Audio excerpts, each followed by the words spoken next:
지구에서 가장 많은 보물이 묻혀있는 대륙. 그런데도 가장 가난한 대륙. 이건 단순한 불운이 아닙니다. 시스템이 만든 빈곤입니다. 다이아몬드, 금, 석유, 코발트, 스마트폰부터 전기차 배터리까지 지금 이 영상을 보고 있는 당신의 일상에 반드시 들어가는 자원들이 바로 이 대륙에서 나옵니다. 그런데 이상하지 않습니까? 이렇게 많은 부를 가진 땅이 왜 여전히 굶주리고, 왜 여전히 원조에 의존하며, 왜 여전히 세계에서 가장 가난한 나라들을 만들어내고 있을까요? 지난 50년 동안 세계가 아프리카에 쏟아부은 돈은 1950조 원. 2차 세계대전 이후 유럽을 다시 일으켜 세운 마셜 플랜을 10번 넘게 실행할 수 있는 금액입니다. 하지만 현실은 정반대입니다. 아프리카 대륙 전체의 경제 규모를 다 합쳐도 프랑스 한 나라보다 작습니다. 세계 최빈국 20개 중 18개가 여전히 이 대륙에 몰려 있습니다. 도대체 어디서부터 잘못된 걸까요? 원조가 부족했던 걸까요? 아니면 자원이 저주였던 걸까요? 혹은 우리가 결코 말하지 않았던 진짜 이유가 있는 걸까요? 오늘 우리는 왜 아프리카는 부유해질 수 없었는가라는 질문을 동정도, 미화도 없이 숫자와 구조, 그리고 역사로 파헤쳐 보겠습니다. 이건 아프리카만의 이야기가 아닙니다. 이건 부를 가진 나라가 어떻게 가난해질 수 있는지에 대한 경고입니다.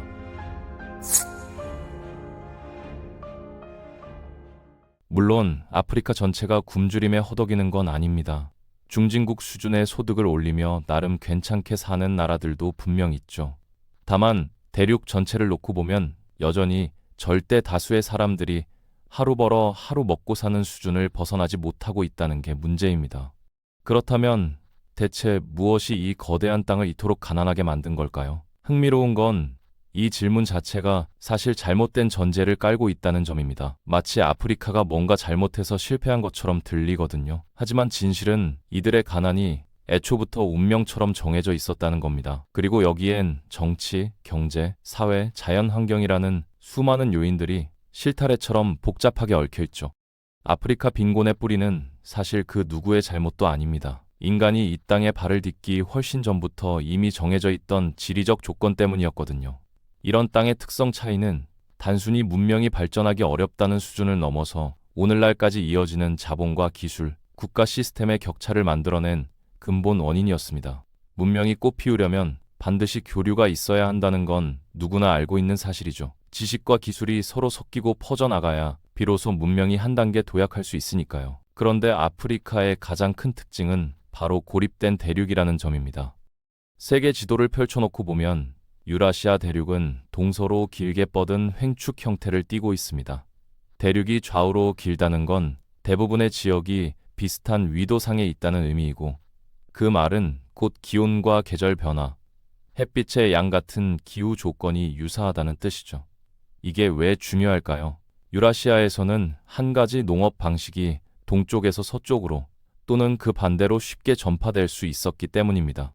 중동 지역에서 재배하던 밀이나 보리가 유럽이나 중국 땅에서도 문제없이 잘 자랐던 거죠.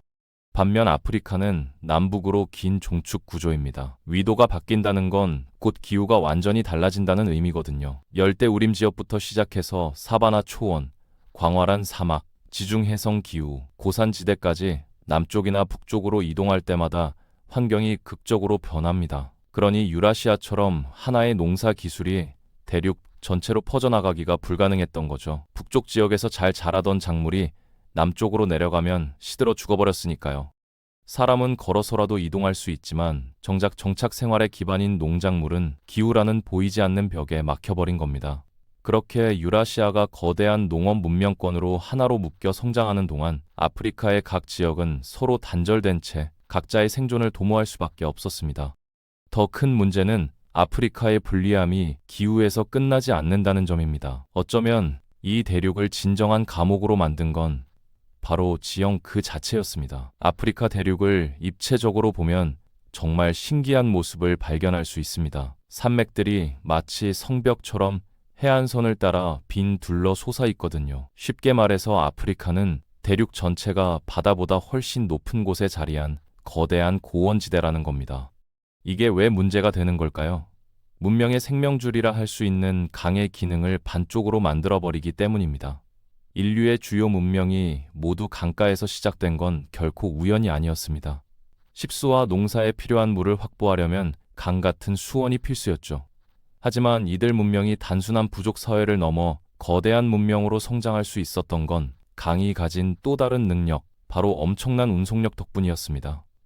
별다른 교통수단이 없던 시절, 강물은 무거운 짐을 거의 공짜로 실어 나르는 유일무이한 고속도로였거든요. 중동의 티그리스강, 중국의 양쯔강, 유럽의 라인강은 완만한 경사 덕분에 내륙 깊숙한 곳에서 생산된 물건들이 배에 실려 저렴하게 도시로 모여들 수 있었습니다. 물건과 사람이 흐르니 문명이 싹트는 건 자연스러운 일이었죠.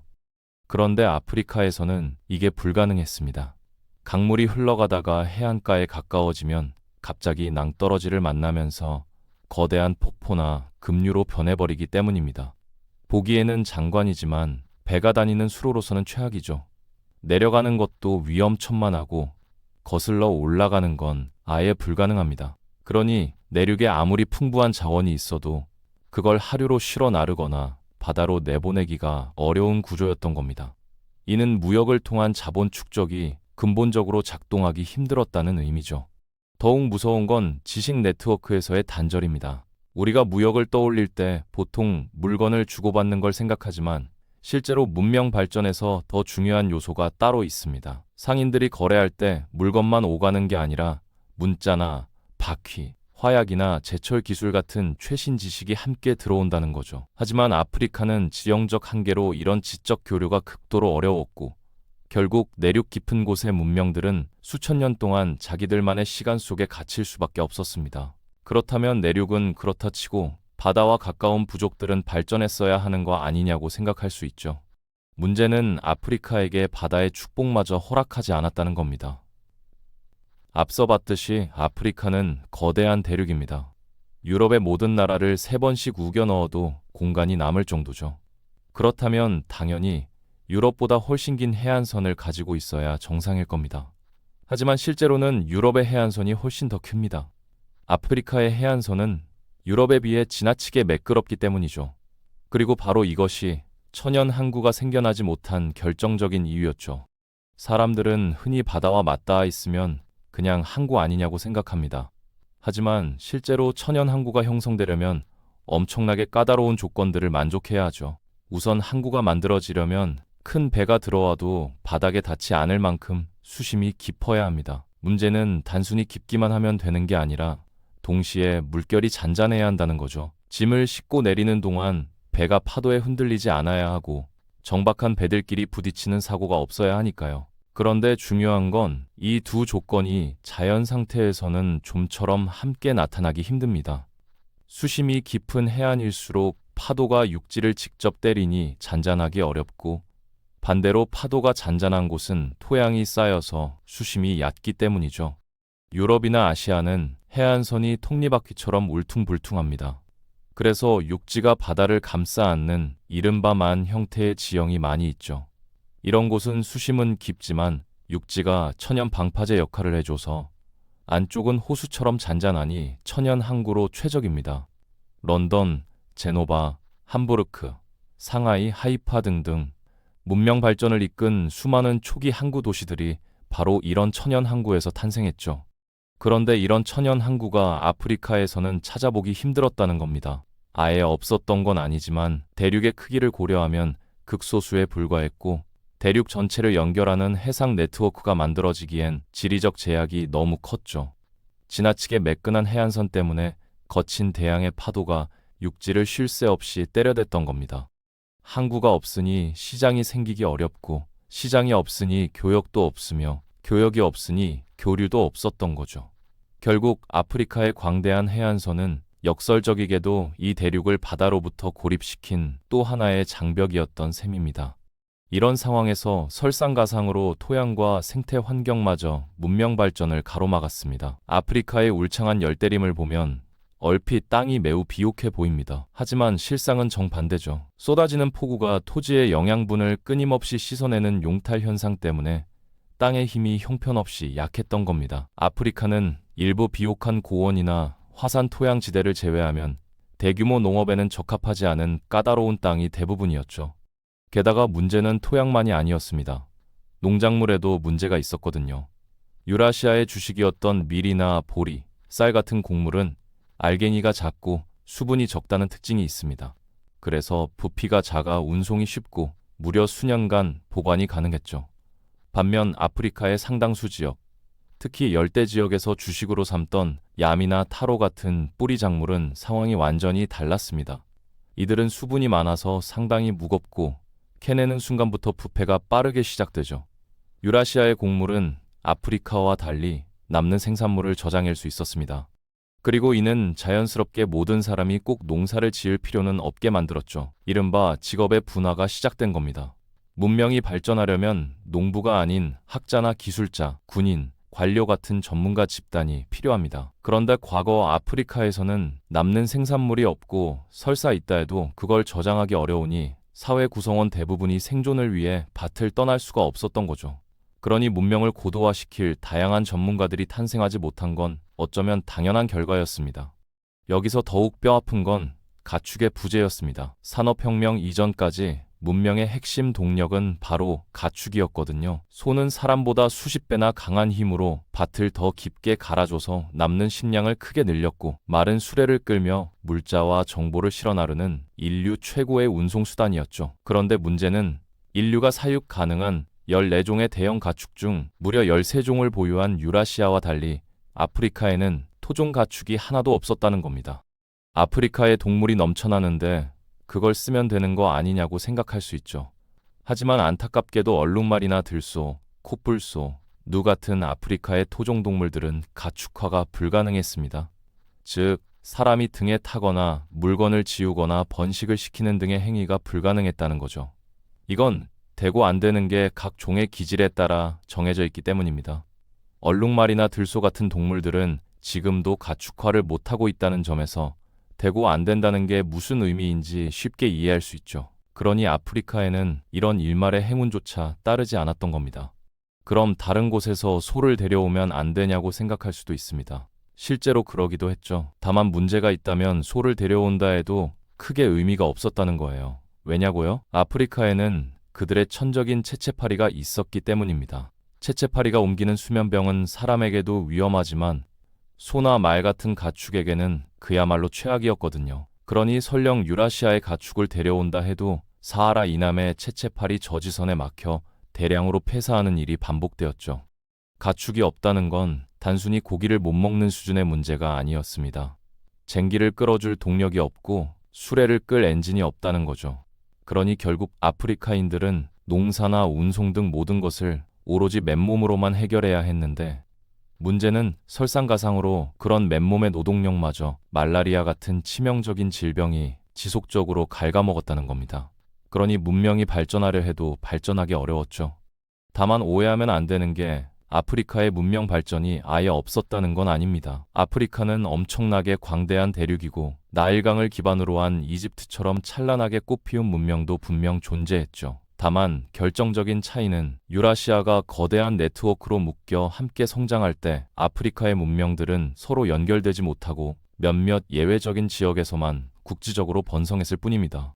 결국 아프리카의 지리적 생태적 특징은 이들이 자본과 지식의 눈덩이를 굴릴 기회를 빼앗았고, 그렇게 아프리카의 가난은 어떤 개인이나 민족 차원의 문제가 아니라 인류가 탄생하기도 전에 이미 자연이 깔아놓은 불리한 출발선에서 비롯된 결과였던 거죠.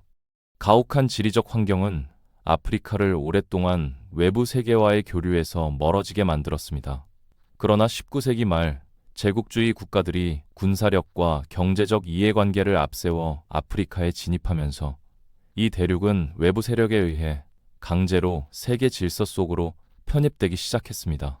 차라리 자원이라도 없었다면 누가 관심을 가졌겠냐만, 이 땅에 넘쳐나는 온갖 자원은 오히려 재앙을 부르는 요인이 되었습니다.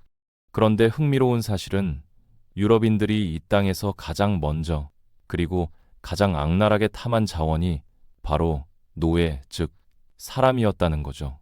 유럽인들이 들어오기 전부터 아프리카에는 이미 노예 계급이 있었습니다.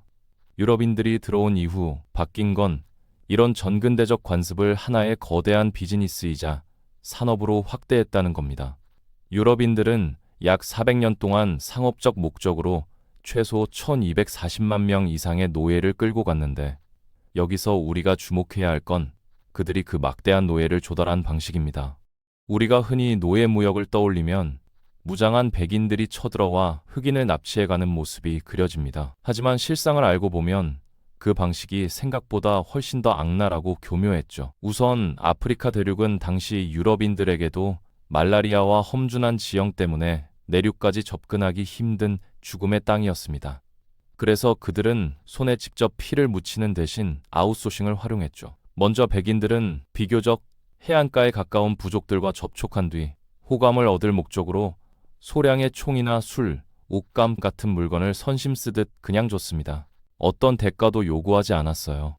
그저 그들이 말한 건 지금 주는 것은 그냥 선물이지만 만약 이웃 부족을 잡아오면 총을 더 많이 주겠다는 것뿐이었죠.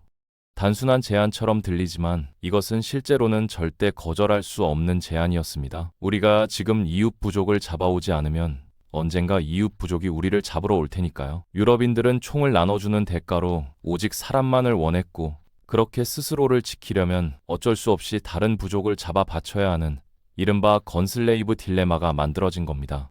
그 결과는 참혹했죠. 내가 잡지 않으면 저들이 나를 잡을 것이라는 극도의 공포는 대륙 전체에 퍼져나갔고, 이런 잔혹한 생존 게임은 자연스럽게 수많은 부족 간의 증오를 무려 수백 년간 축적시켰습니다. 그러니 이 과정에서 협력과 교류라는 경제 발전의 씨앗이 싹을 틔우지 못한 건 그리 이상한 일이 아니었죠.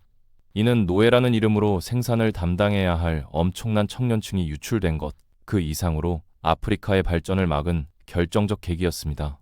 여기서 더욱 중요한 건 이처럼 상호 간의 평화와 연대가 박살난 상태에서 설상가상 유럽인들은 1884년 베를린 회의에서 제멋대로 국경선을 정해버렸습니다. 당시 회의에서 서구 열강들은 아프리카의 땅을 그 안에 살고 있는 사람들의 민족 구성이나 종교 같은 건 전혀 고려하지 않은 채 자기들의 필요에 따라 그냥 케이크 자르듯 나눠 가진 거죠. 그리고 이 무책임한 선들이 아프리카의 상처를 더욱 깊게 만들었습니다. 서로를 철천지원수로 만들어 놓고선 이제 와서 그들을 한 가족으로 묶은 셈이니까요. 그러니 훗날 아프리카에서 벌어진 끝없는 내전은 어쩌면 이미 오래전부터 정해진 필연이었죠. 결국 아프리카의 지리적 환경이 그들을 고립 상태로 만들었다면 제국주의 역사는 그들을 반목하게 만들고 분열시켰던 겁니다. 제국주의가 물러가고 아프리카에는 드디어 꿈에 그리던 독립이 찾아왔습니다. 하지만 독립의 기쁨이 채 가시기도 전에 아프리카는 곧바로 섬뜩한 현실과 마주해야 했죠. 그건 바로 수많은 신생 독립국에서 마치 약속이라도 한 듯 동시다발적으로 군부 정권의 독재가 시작됐기 때문입니다. 이는 여러 가지 이유가 복합적으로 작용했는데 가장 먼저 시스템의 공백이 주된 이유였죠. 서구 열강들은 아프리카를 떠날 때 당연하게도 정치, 경제, 행정, 사법, 교육 등 국가 운영에 필요한 모든 인력과 시스템을 모조리 가지고 나갔습니다. 게다가 떠나기 전에도 그들에게 식민지란 국가가 아닌 그저 하나의 거대한 광산에 불과했으니 식민지인들을 충분히 교육시킬 필요도 없었고, 수탈 목적의 철도 등을 제외하면 인프라를 구축해줄 필요도 전혀 느끼지 못했습니다. 그러니 아프리카 신생국들에게 남겨진 건 그저 빈 껍데기뿐인 국가였죠. 얼마나 심했으면 콩고의 경우 독립 당시 나라 전체를 통틀어 대학 졸업자가 10명도 채 안 되었습니다. 당장 내일의 예산을 짜고 법률을 집행할 두뇌가 없는데 국가라는 거대한 조직이 제대로 작동할 리 만무했던 겁니다. 그러니 국가의 혼란을 수습한다는 명분으로 무력을 소유한 군인들이 정치의 전면에 나선 건 어쩌면 당연한 결과였죠. 게다가 이런 군부 독재가 더욱 공고하게 유지된 건 아프리카에서는 민주주의 자체가 유지되기 어려웠기 때문입니다. 이미 같은 국가 내에 소속된 부족들 간의 증오가 엄청나게 두터웠기 때문이죠. 그러니 이런 상황에서 서구식 민주주의, 즉 다수결 투표는 사실상 부족 간의 전쟁이었던 겁니다. 예를 들어 하나의 국가의 A 부족이 73%, B 부족이 27%로 가정하면 선거 결과는 불을 보듯 뻔합니다. 이는 선거가 아니라 차라리 인구조사에 가깝죠. 여기서 더욱 중요한 건 선거에서 패배하게 되면 패배한 부족은 단순히 야당 세력이 되는 게 아니라 생존을 위협받았다는 겁니다. 정부의 모든 정책에서 배제되고 식량 공급이 막힐 수 있으며 심지어는 학살을 당할 수도 있는 매우 현실적인 공포였죠. 그러니 패배한 부족은 죽임을 당하기 전에 죽여야 한다는 원초적 본능 아래에서 무력으로 정권을 뒤엎는 군사 정변을 일으켜야 했습니다. 그리고 반대로 다수의 부족은 정권을 빼앗기지 않기 위해 상대 부족을 찍어 누르는 철권 통치를 해야만 했죠. 아프리카에 오래된 공식인 선거가 있으면 곧 내전이 벌어진다는 말이 바로 이런 과정을 통해 생겨났던 겁니다. 그리고 무엇보다 군부 정권이 그토록 끈질기게 권력에 집착한 이유는 바로 돈이 흐르는 유일한 통로가 국가였기 때문입니다. 생각해보면 정상적인 국가에서는 부자가 되기 위해 굳이 정치를 하거나 관료가 될 필요가 없습니다. 좋은 아이디어로 창업을 하거나 기술을 개발하는 게 훨씬 빠르고 안전하죠. 민간 부문이라는 거대한 시장이 있으니까요. 하지만 당시 아프리카에는 그런 민간 시장이 사실상 전무했습니다. 식민지 시절 수탈만 당했으니 제조업이나 금융 같은 산업 기반은 찾아볼 수 없었고 국가 경제에서 민간이 창출하는 몫은 사실상 없었던 거죠. 이 황무지 같은 땅에서 돈이 모이는 곳은 오직 딱 하나, 자원을 팔아서 번 돈과 해외에서 들어오는 원조금이 쌓이는 정부의 금고뿐이었습니다. 즉, 경쟁적 시장이 없는 대신 권력 자체가 거대한 경제적 보상으로 연결되는 구조였던 겁니다. 그러니 한번 권력을 잡은 군부는 죽을 때까지 자리를 놓지 않으려 했고, 다른 부족은 생존을 위해 그 권력을 끊임없이 빼앗으려 한 거죠. 그래서 결국 아프리카의 정치는 앞서 본 것처럼 수백 년간 쌓여온 부족 간의 적개심과 산업 기반의 공백, 그리고 풍부한 자원이 뒤섞이며 필연적으로 독재와 내전이 반복되는 비극이 벌어질 수밖에 없었던 겁니다. 아프리카에서의 정치란 권력을 잃으면 문자 그대로 모든 걸 잃어버리게 되는 극한의 생존 게임이었습니다. 상황이 그러다 보니 군부는 자신들의 정권권을 유지하기 위해 강력한 친위대를 육성하고 수많은 부하들의 충성을 구매해야만 했죠. 그리고 이를 위해서는 막대한 돈이 필요했는데 그 돈을 마련할 수 있는 가장 쉬운 방법은 자원을 팔아치우는 것이었습니다. 그리고 바로 이것이 문제였죠.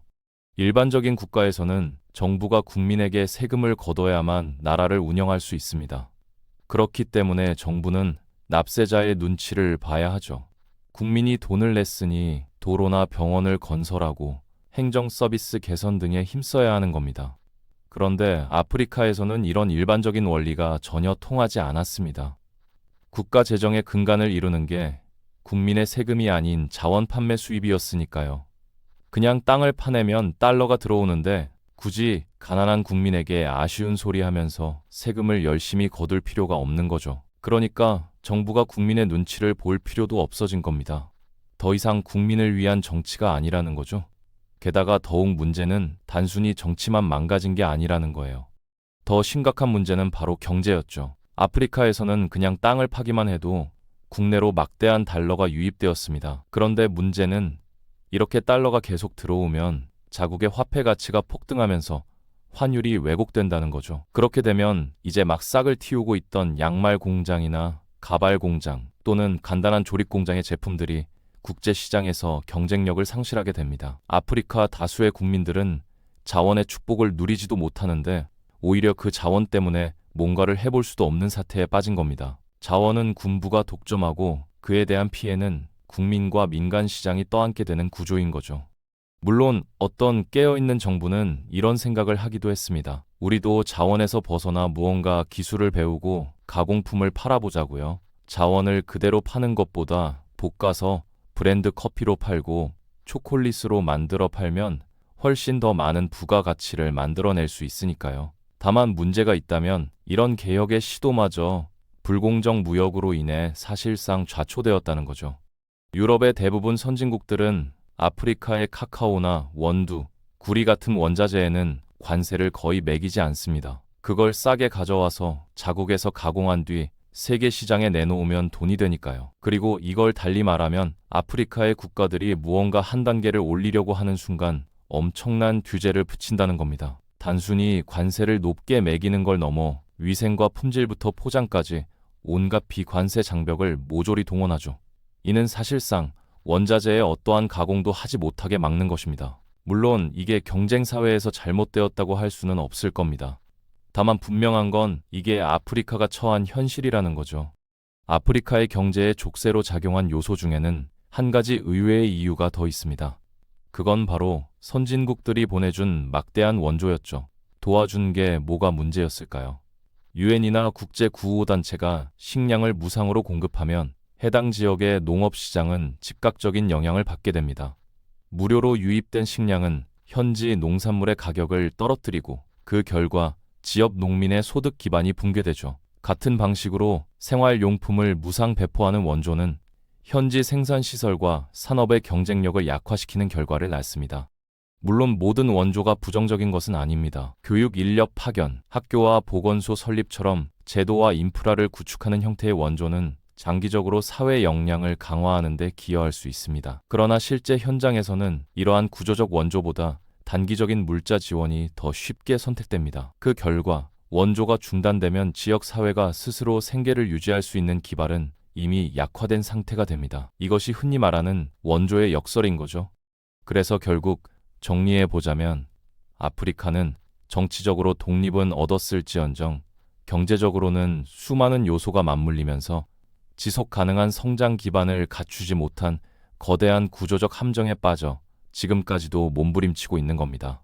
지금까지 우리는 아프리카의 지리와 역사, 그리고 정치와 경제가 어떻게 그들의 발목을 붙잡았는지 알아봤습니다. 그런데 진짜 문제는 이 일련의 과정들로 인해 현재 아프리카에는 미래가 사라졌다는 거죠. 단순히 지금 가난한 게 문제가 아니라 앞으로도 그 빈곤의 굴레에서 빠져나오기 어려워 보인다는 겁니다. 우선 먼저 빈곤을 탈출할 사다리의 가장 첫 칸인 개인의 삶부터 무너져 있습니다. 아프리카에도 수많은 사람들이 크건 작건 자신들만의 집을 가지고 있습니다. 그런데 문제는 수많은 나라에서 그걸 내 것이라고 증명해줄 등기가 없다는 거예요. 독재 정권이 국민에게 양질의 행정 시스템을 제공할 필요를 느끼지 못하니 당연히 토지 대장을 관리할 공무원도 그걸 운영할 시스템도 없는 겁니다. 법적 소유권이 명확하지 않아 존재하되 사용할 수 없는 죽은 자본인 거죠. 이렇게 자본이 흐르지 않는 사회에서는 기회도 태어날 수 없는 법입니다. 개인의 것이 없기 때문에 사업조차 시작할 수 없는 거죠. 그렇다면 운 좋게 사업을 시작한 기업가들은 어떨까요? 이들은 오히려 더 큰 절벽을 마주합니다. 그건 바로 붕괴된 사회계약 시스템이죠. 기업이 혁신하고 성장을 이루려면 무엇보다 공정한 경쟁과 계약의 이행이 필수적입니다. 이에 반해 아프리카의 사법 시스템은 다수의 국가에서 사실상 마비되어 있죠. 소송을 하려면 평균적으로 3년, 길게는 10년도 걸리고 뇌물을 주지 않으면 아예 재판이 진행되지 않는 경우도 허다합니다. 그리고 법과 계약이라는 사회의 약속이 작동하지 않으니 기술을 개발하는 것보다는 권력자에게 줄을 대는 게 사업의 성패를 가르게 되죠. 이런 상황에서 누가 투자를 하며 무슨 혁신이 생기고 발전이 있겠어요? 게다가 무엇보다 개인과 기업 모두를 질식시키는 건 숨쉬는 비용 그 자체입니다. 옆 동네로 물건 하나를 옮기려고 해도 아프리카에서는 수많은 검문소를 지나야 하고 그때마다 통행료 명목으로 뇌물을 바쳐야 합니다. 그러니 이 과정에서 제품의 가격 경쟁력은 이미 온데간데 없이 사라져버리죠. 더군다나 심지어 전기조차 하루에도 몇 번씩 끊기니 안정적인 공급을 원하면 경유를 직접 사서 자가 발전기를 돌려야 합니다. 그리고 이처럼 사회의 모든 비효율적 비용은 고스란히 물건 값으로 이어지게 되죠. 설상가상 최악의 문제는 상황이 이러다 보니 국가에서 가장 똑똑한 사람들, 나라의 미래를 이끌어야 할 인재들이 너나 할 것 없이 같은 결론을 내린다는 겁니다. 바로 조국을 등지는 거죠. 인적 자원이 유출되는 겁니다. 의사부터 IT 전문가, 공학자, 교수 등 사회의 엘리트가 조국을 등진다면 그 빈자리가 만들어내는 건 더 깊은 가난뿐이죠. 미래를 만들어야 할 사람들이 사라져버린 사회에 과연 미래라는 게 존재할 수 있을까요? 이것이 바로 아프리카의 미래가 보이지 않는다는 말의 진짜 의미입니다. 우리는 가난을 이야기할 때 개인의 문제를 먼저 떠올립니다. 게으름, 부패, 무능한 정치.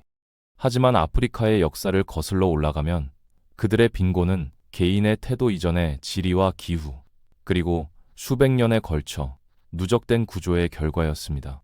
아프리카의 가난은 누군가 덜 노력해서 생긴 문제가 아닙니다. 외부와 단절된 환경, 왜곡된 식민지 체제, 그리고 그 이후 무너진 제도와 경제 구조가 오랜 시간 겹겹이 쌓인 결과였습니다. 인류가 처음 태어난 땅이 오늘날 가장 가난한 땅이 되었다는 사실은 그들이 무능해서 실패했다는 설명으로는 도저히 설명되지 않는 역설입니다. 우리는 흔히 성공을 노력의 보상이라고 말합니다. 틀린 말은 아니지만 그것이 전부는 아닙니다.